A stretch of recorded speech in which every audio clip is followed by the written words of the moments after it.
Thank you, Deputy Speaker. My adjournment tonight is to the Minister for Planning.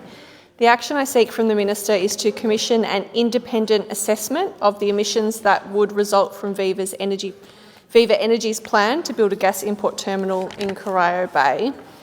As the Minister would be aware, VIVA Energy wants to build a new gas import terminal in the Bay near Geelong, and the environmental assessment for this project is currently underway.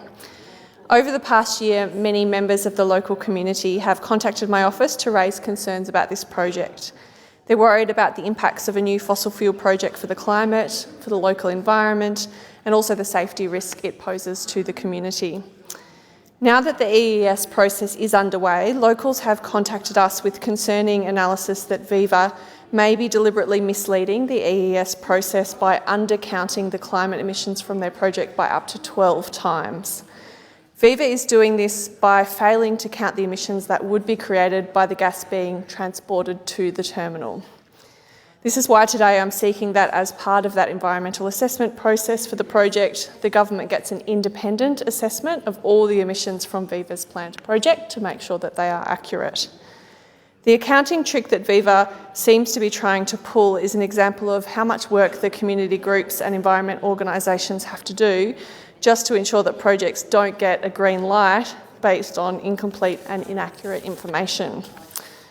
Another key concern from the community is the risk that this terminal would pose to community safety. It would be located just 250 metres from homes and close to critical port infrastructure. Analysis shows that over 30,000 Geelong people live within the range of harm should an accident occur. Yet VIVA has downplayed these impacts. They've presented only the impact of a very minor leak that might occur. But elsewhere in the world, we've seen quite destructive accidents have happened at similar gas terminals. And if we do take a step back, it's pretty disastrous to be even considering new fossil fuel projects at all in 2022, as evidence of the escalating climate crisis is all around us. In fact, just this week, the UN Secretary-General said that investing in any new fossil fuel infrastructure would be moral and economic madness.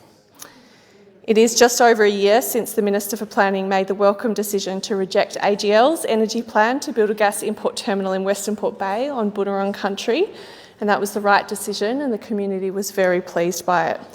Any more investment in fossil fuels or any more support or approval of fossil fuel projects would be a backward step that our climate cannot afford, and communities shouldn't have to fight off project by project, one after one.